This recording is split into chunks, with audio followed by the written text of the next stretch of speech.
Welcome to G I T lab CCNA day 14 part 2। आज के इस सेशन में हम डिस्कस करने वाले हैं एक पावरफुल टूल जो इंडस्ट्री में सबसे ज़्यादा यूज़ होता है। आज हम बात कर रहे हैं OSPF की, ओपन शॉर्टेस्ट पाथ फर्स्ट।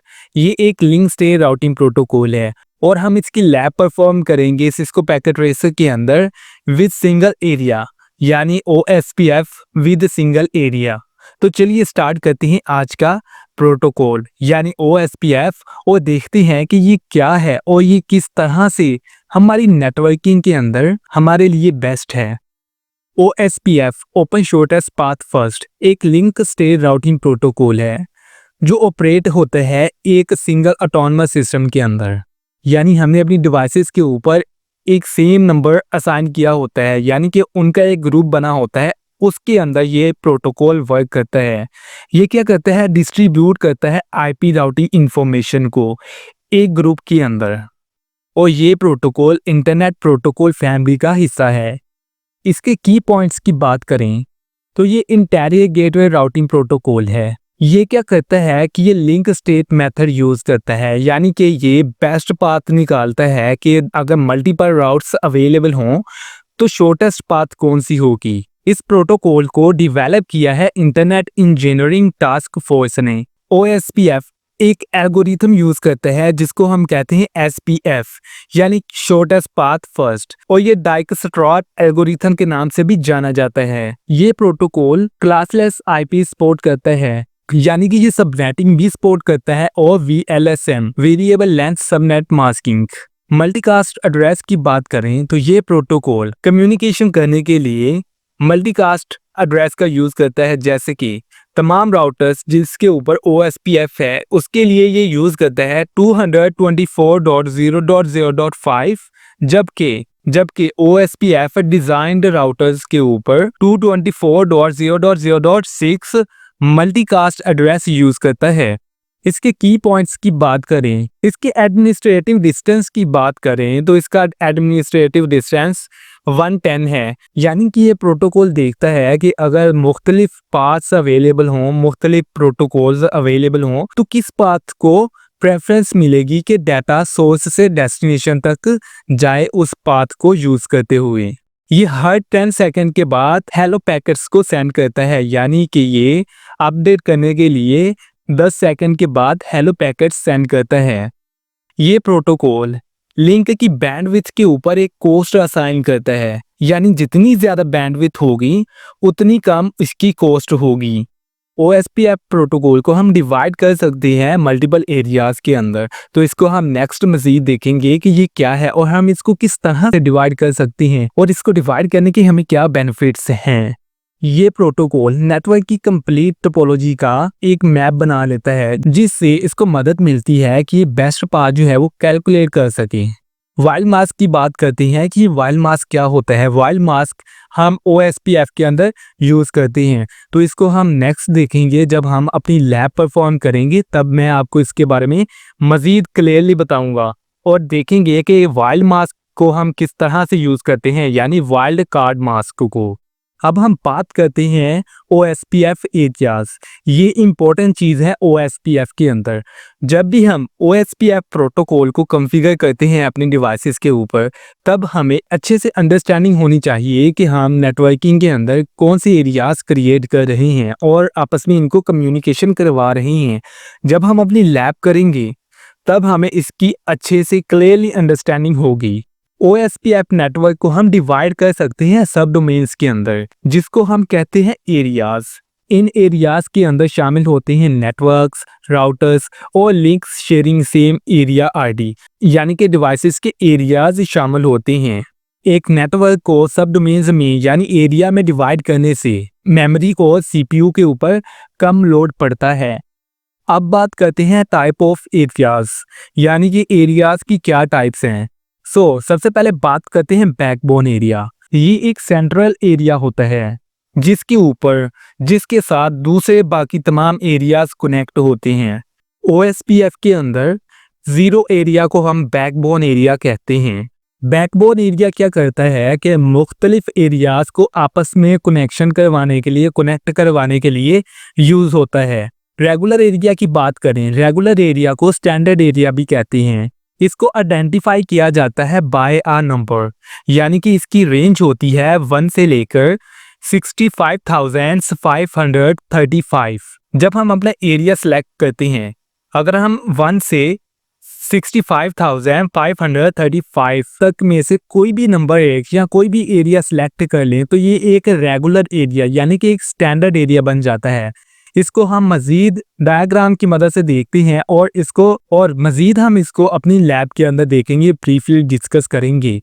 सो यहाँ पर हम देख सकते हैं डायग्राम के अंदर हमारे पास एक एरिया 7 मौजूद है जिसके ऊपर 5 राउटर्स आपस में कनेक्टेड हैं, यानी कि इन 5 राउटर्स के ऊपर एक ही सेम एरिया है, यानी कि इनके ऊपर एरिया 7 है। ठीक है, इसी तरह से नीचे हम देख सकते हैं ASBR यानी कि ऑटोनमस सिस्टम बॉर्डर राउटर, इसके ऊपर कोई और एरिया है, कुछ भी हो सकता है। ठीक है, अब ये वाला ASBR एरिया जो है वो कनेक्शन नहीं कर सकता, यानी कम्युनिकेशन नहीं कर सकता हमारे एरिया 7 के साथ। इसको आपस में कम्युनिकेशन करवाने के लिए हम एक एरिया यूज करेंगे जिसको हम बोलेंगे 0, यानी कि हम बैकबोन एरिया का यूज करेंगे। जिन राउटर्स के दरमियान एरिया 0 यूज होता है उन राउटर्स को हम कहते हैं ABR यानी एरिया बॉर्डर राउटर्स। इसके बेनिफिट्स की बात करें तो ये प्रिवेंट्स करता है राउटिंग लूप्स को, यानी कि ये लूप्स को बनने से रोकता है।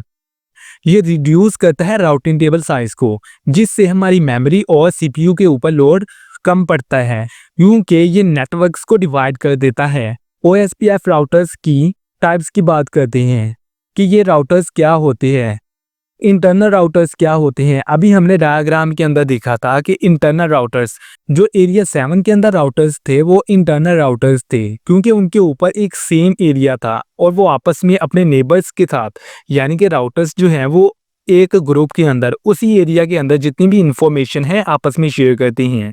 ऑलराइट, इसके बाद एरिया बॉर्डर क्या होता है। एरिया बॉर्डर राउटर क्या होता है, जो डिफरेंट एरियाज के साथ कनेक्टेड होता है। ठीक है, जैसे कि अभी हमने देखा था कि एरिया 7 था और दूसरी साइड पे कोई और एरिया था, तो ये दोनों थे एरिया बॉर्डर राउटर। सो बैकबोन राउटर क्या था, वो राउटर बैकबोन राउटर जब हम अपने दोनों राउटर्स के ऊपर यानी ABR के ऊपर OSPF 0 जो है वो अप्लाई कर देते हैं एरिया, तब ये राउटर्स बैकबोन राउटर्स बन जाते हैं। अब हम अपनी लैब की तरफ आते हैं और सिस्को पैकेट ट्रेसर को ओपन करते हैं। आज की इस लैब के अंदर अपनी टोपोलॉजी के ऊपर हम सिंगल एरिया OSPF को कॉन्फ़िगर करेंगे। प्रैक्टिकल करने से पहले मैं आपको एक दो चीज़ों के बारे में बताना चाहता हूं कि सिंगल एरिया OSPF को हम किन वेज के अंदर, कितने तरीकों से हम अपने डिवाइसेस के ऊपर कॉन्फ़िगर कर सकते हैं। OSPF को हम 2 तरीकों से कॉन्फ़िगर कर सकते हैं। नंबर 1, हम अपने डिवाइसेस के ऊपर नेटवर्क को यूज़ करते हुए OSPF को कॉन्फ़िगर कर सकते हैं। इसके बाद हम देखेंगे कि IP को यूज़ करते हुए किस तरह से हम अपने राउटर्स के ऊपर सिंगल एरिया OSPF को कॉन्फ़िगर करते हैं। सो 1 बाय 1 हम अपने राउटर्स के ऊपर कॉन्फ़िगरेशन करेंगे और सिंगल एरिया OSPF को कॉन्फ़िगर करेंगे। सो अपने राउटर A के ऊपर आता हूं और तमाम राउटर्स के ऊपर 1 बाय 1 हम बेसिक कॉन्फ़िगरेशन करेंगे, जिससे हमारे डिवाइसेस, हमारे राउटर्स जो हैं वो डायरेक्टली कनेक्टेड डिवाइसेस के साथ कम्युनिकेशन कर पाएंगे। फिर हम उनके ऊपर OSPF कॉन्फ़िगर करेंगे। सो राउटर A के ऊपर आते हैं और इसके ऊपर हम बेसिक कॉन्फ़िगरेशन करते हैं। हमारे राउटर के ऊपर 2 सीरियल इंटरफेसेस मौजूद हैं। सो 1 बाय 1 हम इनके ऊपर IPs असाइन करते हैं। Enable configure terminal interface serial 0/3/1 IP address 4.0.0.2 255.0.0.0 इसका default subnet mask, encapsulation point to point protocol, bandwidth 1000, no shutdown, exit. Alright, और अपनी डिवाइस का हम होस्ट नेम चेंज कर देते हैं, होस्ट नेम A। ऑलराइट, इसी तरह से हम अपने राउटर A के दूसरे इंटरफेस के ऊपर IP असाइन करते हैं। Interface serial 0/3/0 IP address 1.0.0.1, 255.0.0.0, encapsulation point-to-point protocol, bandwidth 1000, no shutdown, exit। Alright, इसी तरह से अब हम अपने दूसरे राउटर्स के ऊपर जल्दी से कॉन्फ़िगरेशन करते हैं। राउटर बी के ऊपर 3 इंटरफेसेस मौजूद हैं, तो हम इनके ऊपर 3 इंटरफेसेस यानी कि 3 नेटवर्क्स को ऐड करेंगे।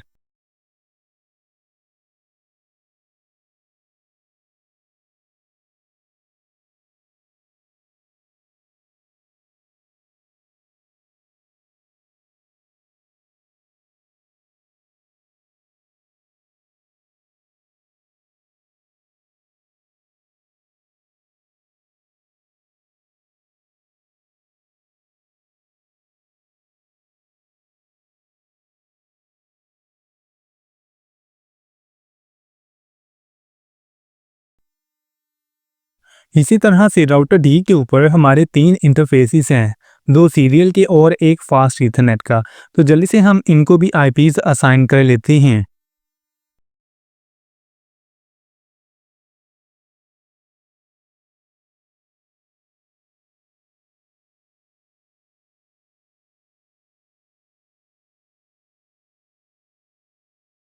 हमने अब अपने तमाम राउटर्स के इंटरफेसेस के ऊपर आईपीज असाइन कर लिए हैं। अब हमारे राउटर्स डायरेक्टली कनेक्टेड डिवाइसेस के साथ कम्युनिकेशन कर सकते हैं। मैं जल्दी से अपने क्लाइंट्स के ऊपर आईपीज असाइन कर लेता हूं, जिससे हम चेक कर सकते हैं, हम वेरीफाई कर सकते हैं कि हमारी कॉन्फ़िगरेशन हो चुकी है सक्सेसफुली या नहीं।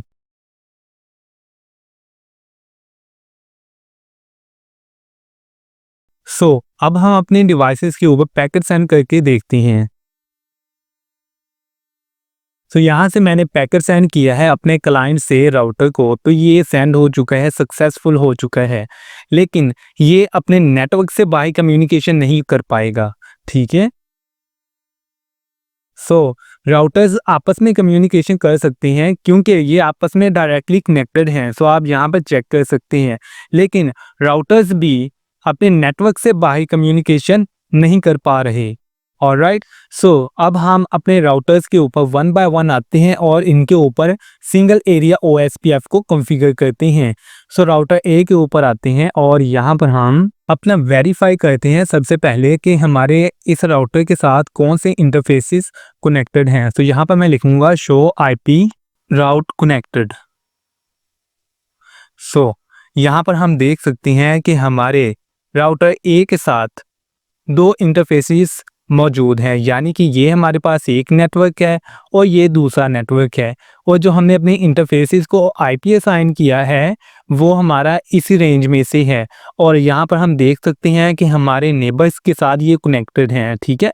जैसे कि ये वाला IP यानी कि ये वाला नेटवर्क जो है वो डायरेक्टली कनेक्टेड है हमारे इस नेबर के साथ, यानी कि इसके साथ हम इनके सीरियल इंटरफेसेस को भी देख सकते हैं।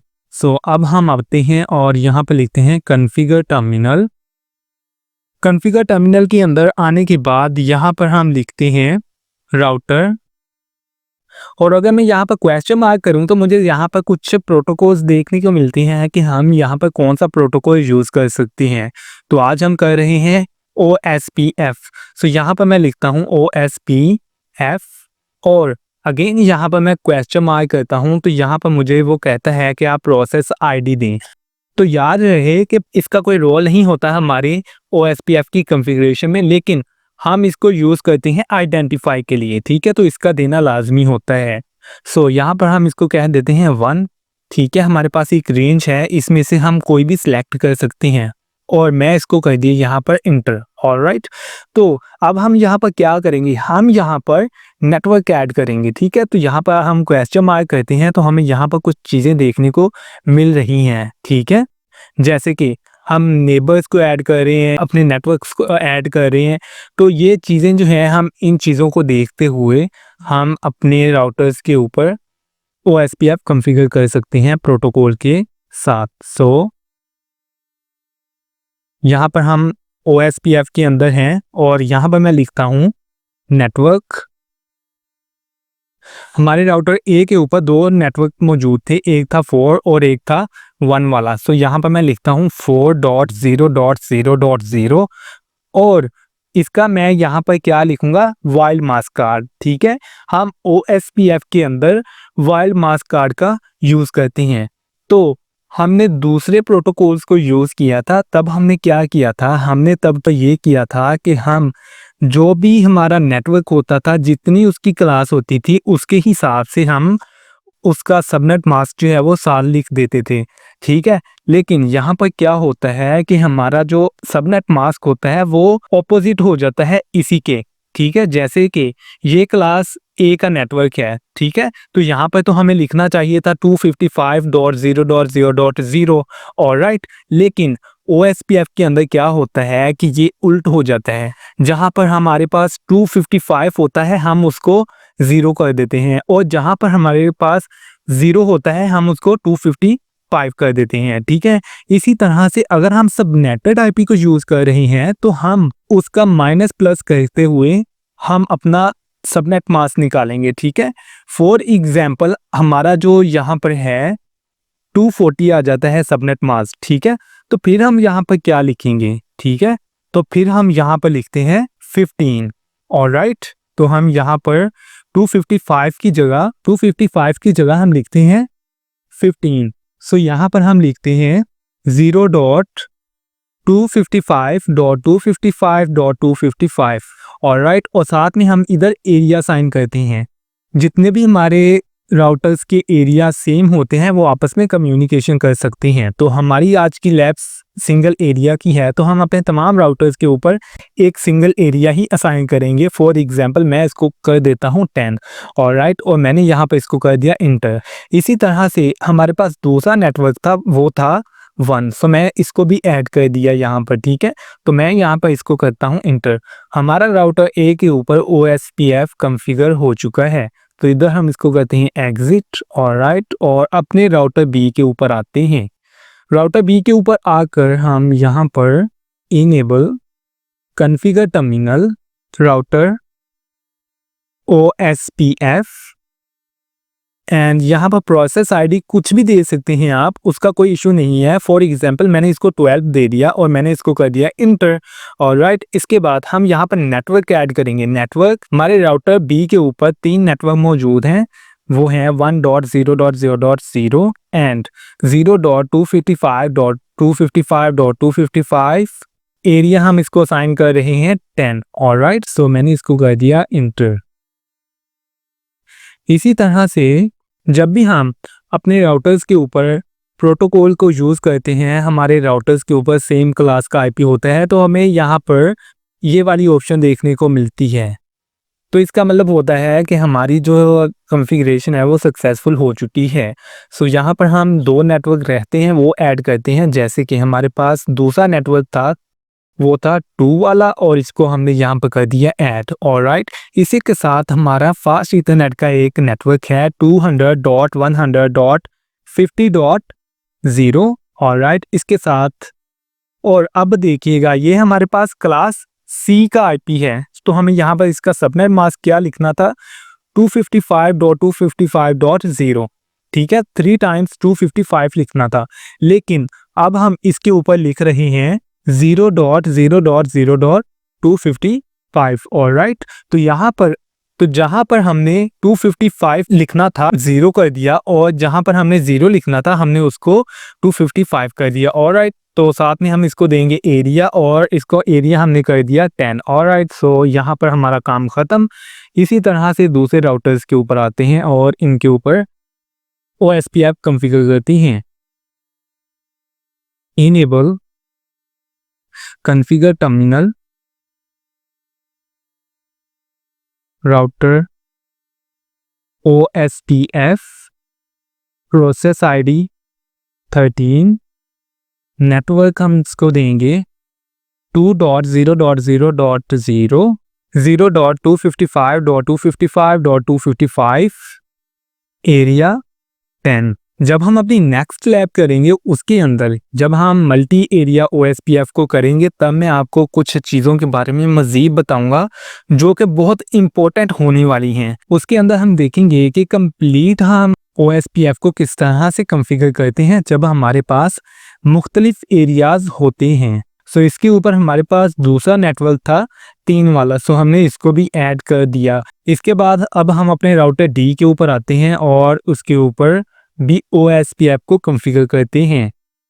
राउटर D के ऊपर आते हैं और इसके ऊपर 3 नेटवर्क्स मौजूद हैं और यहाँ पर लिखते हैं राउटर OSPF 14 प्रोसेस ID और नेटवर्क हम यहाँ पर इसको देंगे 3.0.0.0 0.255.255.255 एरिया 10। ऑलराइट, इसी तरह से राउटर D के ऊपर एक और नेटवर्क मौजूद है जैसे कि 4 और इसको हम यहाँ पर करते हैं 4।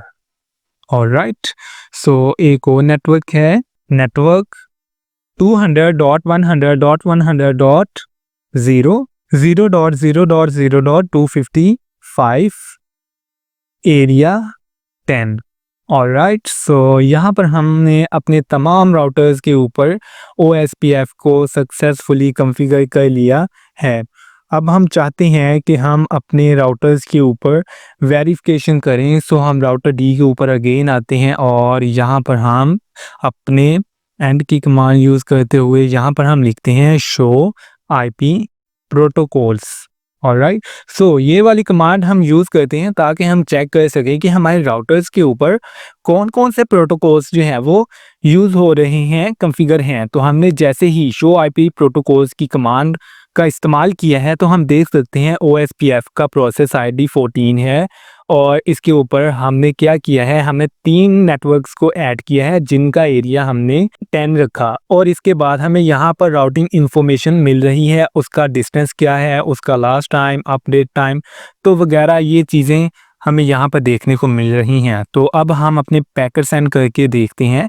सो यहाँ पर मैंने अपने नेटवर्क B के क्लाइंट से पैकेट सेंड किया है आउटसाइड द नेटवर्क, तो यहाँ पर देखें ये सक्सेसफुल हो चुका है। ऑलराइट, इसी तरह से अब हम अपने B नेटवर्क के क्लाइंट से पैकेट सेंड करते हैं D नेटवर्क के किसी क्लाइंट को। तो ये देखें फर्स्ट टाइम फेल हो चुका है क्योंकि फर्स्ट टाइम ब्रॉडकास्टिंग होती है और सेकंड टाइम देखें ये सक्सेसफुल हो चुका है। अगर हम यहाँ पर अपने राउट को ट्रेस कर सकते हैं तो यहाँ पर हम ट्रेसर्ट की कमांड यूज़ करते हैं ट्रेसर्ट और जो भी हमारा IP होगा, जो भी हमारी डेस्टिनेशन होगी वो उसका हम IP यहाँ पर लिख देंगे 200.100.100.2 और यहाँ पर कर दिया हमें इंटर। सो यहाँ पर देखें हमारा पैकेट जो है वो सबसे पहले यहाँ से मूव किया है हमारे राउटर B तक। ठीक है, राउटर B से ये मूव किया है इधर इसके पास, इधर हमारे राउटर A की तरफ मूव किया और राउटर A से होता हुआ ये IP यूज़ करते हुए ये देखें 4.0.0.1 इधर आया हमारे राउटर D के पास और इधर से हमारा पैकेट जो है वो डायरेक्ट सेंड हो गया है हमारे डेस्टिनेशन तक। ऑलराइट, सो इस तरह से हम देख सकते हैं कि किस तरह से हमारी कॉन्फ़िगरेशन होती है नेटवर्क के अंदर, हम किस तरह से OSPF को कॉन्फ़िगर करते हैं। सो इसी के साथ अब हम अपनी दूसरी लैब के ऊपर आते हैं और यहाँ पर हम देखते हैं कि OSPF को हम किस तरह से असाइन कर सकते हैं, यानी कि हम IP का यूज़ करते हुए किस तरह से OSPF को कॉन्फ़िगर करते हैं। सो मैं जल्दी से अपनी डिवाइसेस के ऊपर बेसिक कॉन्फ़िगरेशन कर लेता हूं और फिर हम डायरेक्ट अपनी डिवाइसेस के ऊपर OSPF को कॉन्फ़िगर करेंगे विद IP।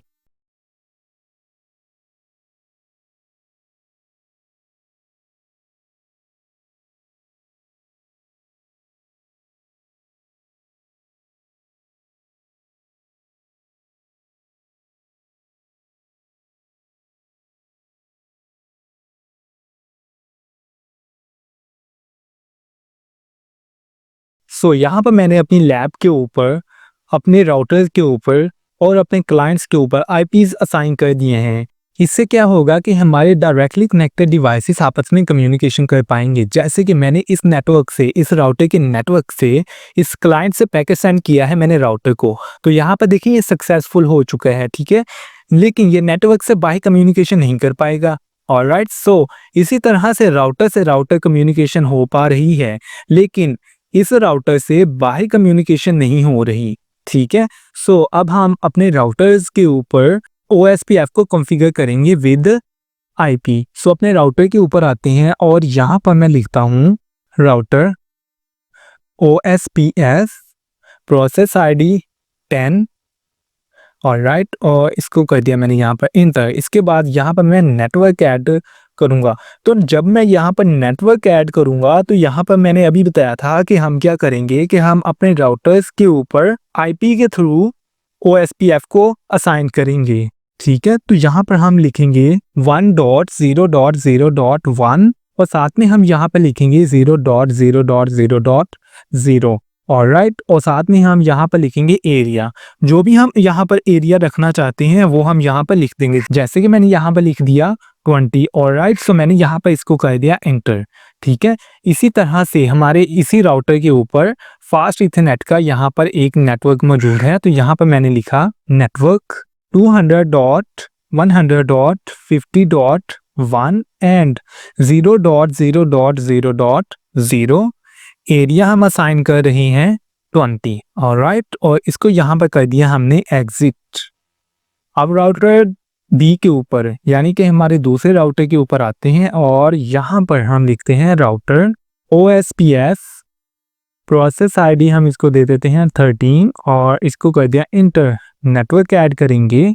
यहाँ पर हमारे इस नेटवर्क के ऊपर, हमारे इस राउटर के ऊपर दो नेटवर्क्स मौजूद हैं, जैसे कि 1.0.0.1, सॉरी यहाँ पर है 2, और इसका सबनेट मास्क होगा 0.0.0.0 और एरिया हम इसको असाइन कर रहे हैं 20 एंड इंटर। ऑलराइट, एक और नेटवर्क है जैसे कि 200.100.100.1 0.0.0.0 एरिया असाइन कर रहे हैं 20।